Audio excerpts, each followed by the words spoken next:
Hello, everyone. You may remember last year we did a 6-month-long series on the history of courthouses located in the North Central television viewing area.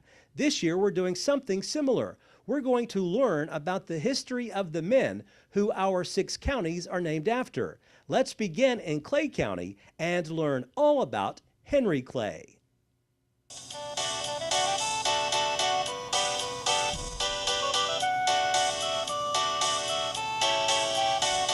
He was born on April the 12th, 1777, and he was born in Hanover, Virginia, not in Kentucky, where he became the famous orator and lawyer and run for president, senators, and everything.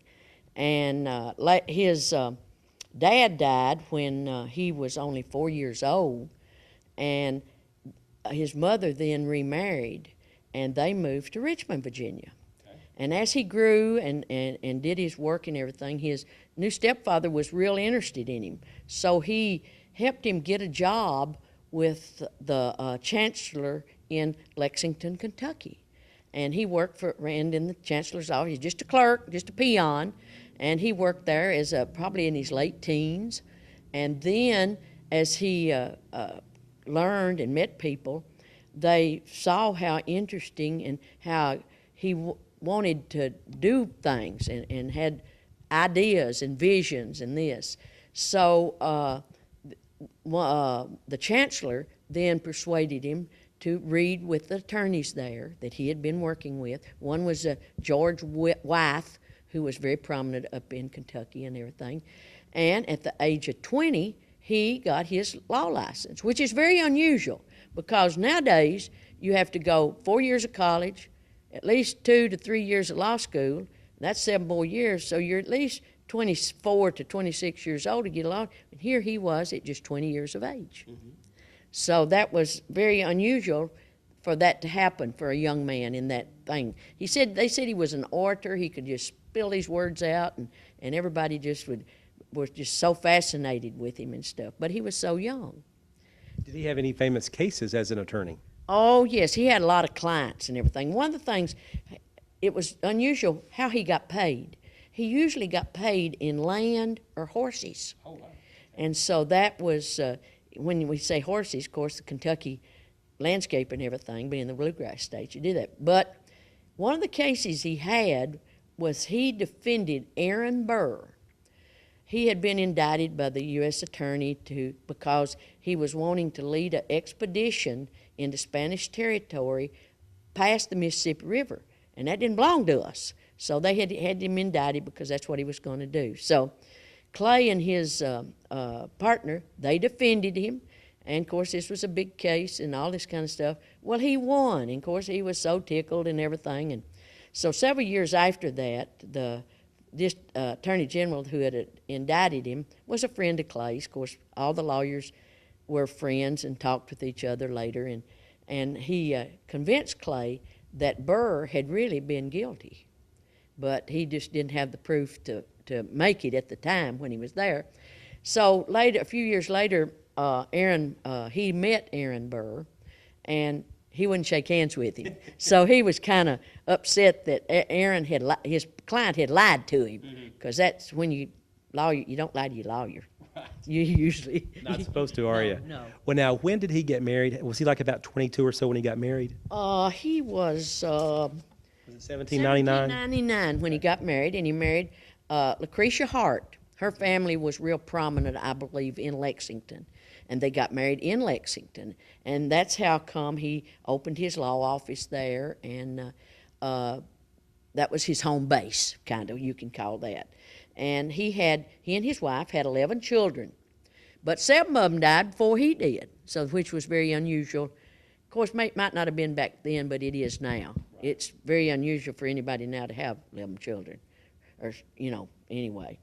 But early it's actually 1807, which would have made him, not very old anyway. He was not old enough to be elected to the House of Representatives and everything, but there was a position where one of the representatives was being appointed to another position, and he moved out and left a vacancy. So they put him in there, not realizing that he wasn't old enough to hold. But there was just about 2 or 3 months that he actually held in that position until they found out that he wasn't old enough, and they just let it run out and let that go by. And so that's where he first got his start in politics and everything.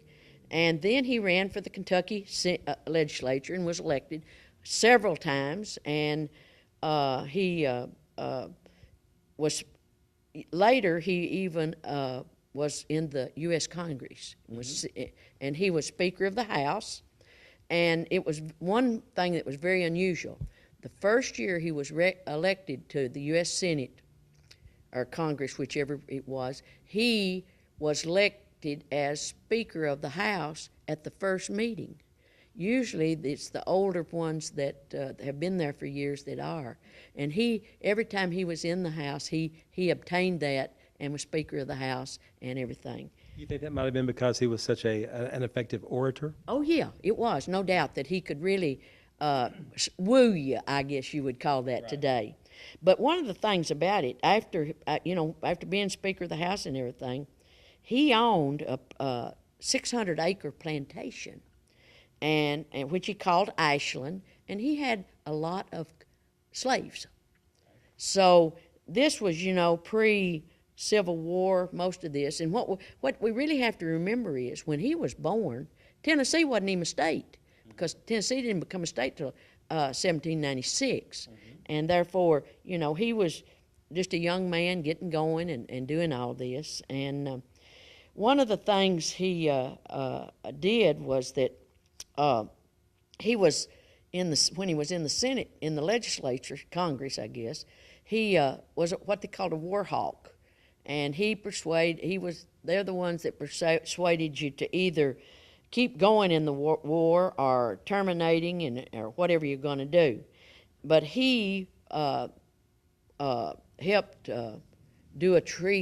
negotiate a treaty that stopped the war between 1812, the War of 1812 and everything. So that kind of got him on a more of foreign policy type things, that he was very knowledgeable and could persuade people to do things and to agree upon things and everything. And I know somebody in doing my research, they said, well, if Henry Clay had been alive when the war between the states started, he might have could have stopped it, because he got it put off from some of the compromises that he did and everything. But while he was in the Congress, he, of course, you always have a little more, when you get one step up, you want to go up a little higher. And for 3 or 4 times, he ran for president. He was never elected, but one of the times that he ran, there were a whole lot of candidates. And when it got down to the Electoral College, nobody had a majority. So the rules were then that the top 3 would have a runoff. Well, Clay was number 4, so he got out of it, but he didn't get out of it, because the 2 that were running were Andrew Jackson and John Quincy Adams and another fellow by the name of William H. Crawford that I never heard of. Well, he threw all his support to John Quincy Adams. So when the electoral vote came up, John Quincy Adams won.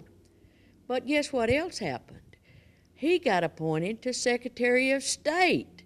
And, of course, everybody would holler, backroom dealings here, and everything. And the Jackson crowd said that was kind of a corrupt bargain.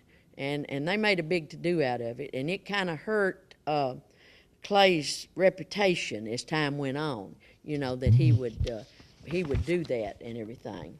Do we know why he was not a fan of Andrew Jackson? Because while he was in the state legislature in Kentucky, he wanted to have a road from Maysville, Kentucky to Lexington, which would be a road like from Lexington to the Ohio River. And Jackson, when he was president then, he vetoed it.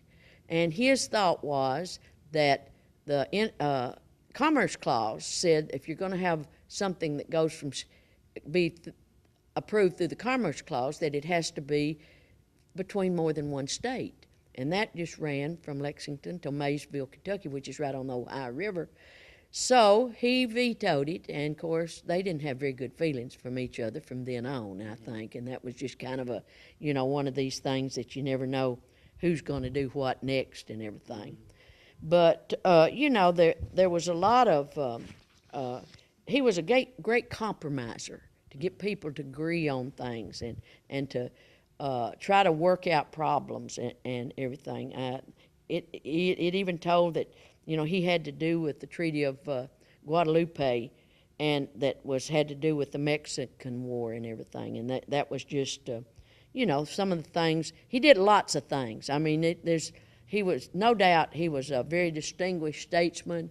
The only thing about it here is that I cannot find out anything. Well, let me tell you first before I tell you that. He had a big plantation, which I told you about, and they named it Ashland because it had ash trees all over it. And he died in 1852, I believe.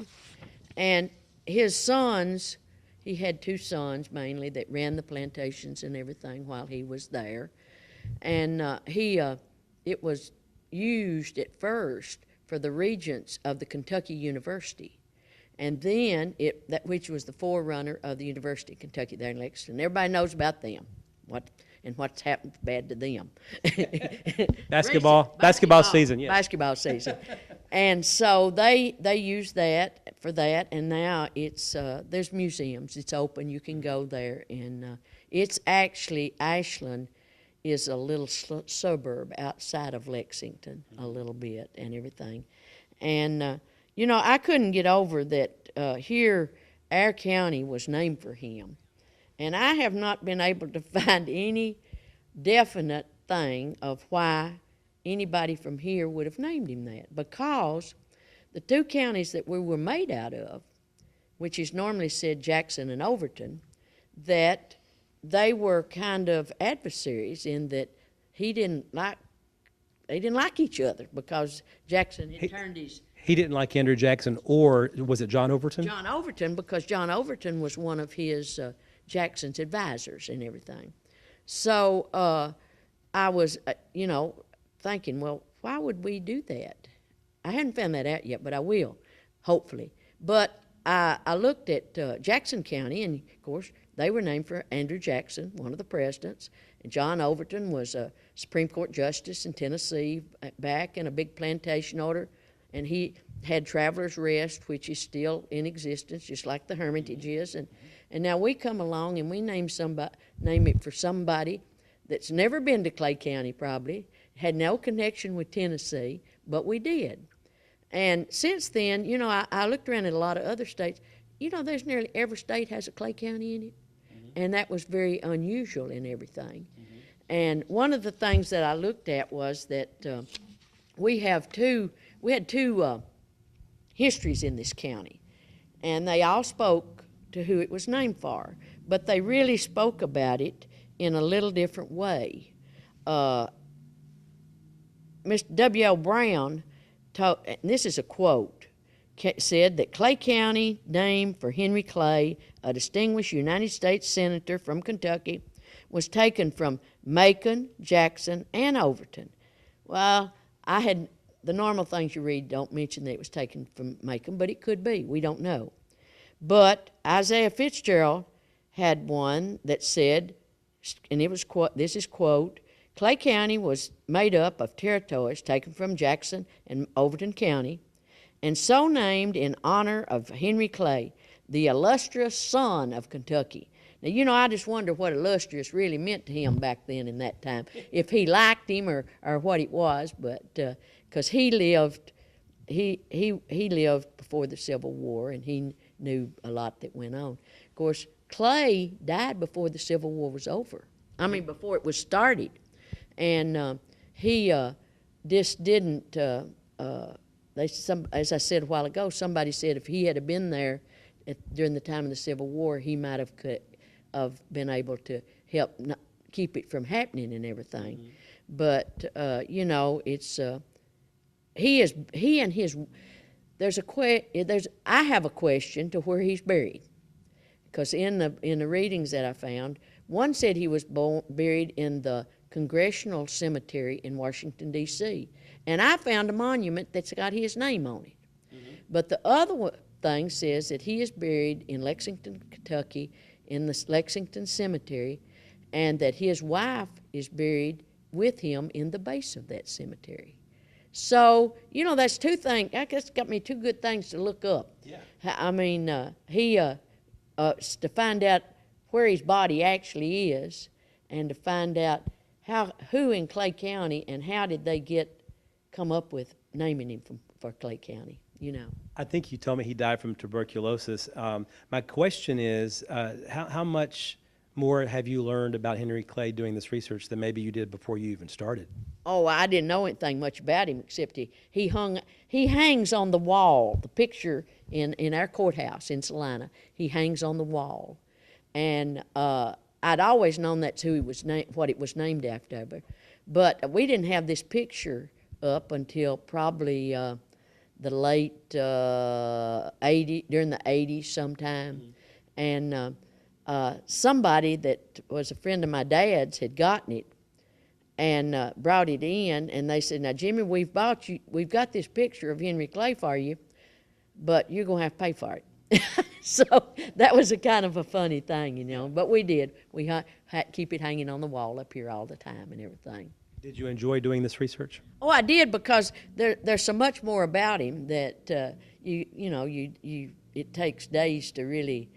And since you just called me a week or so ahead of time, it didn't give me a whole lot of time. But at least you know where he came from, what he did, who he was, a little bit more about him, and maybe we will figure out who suggested the name in this county.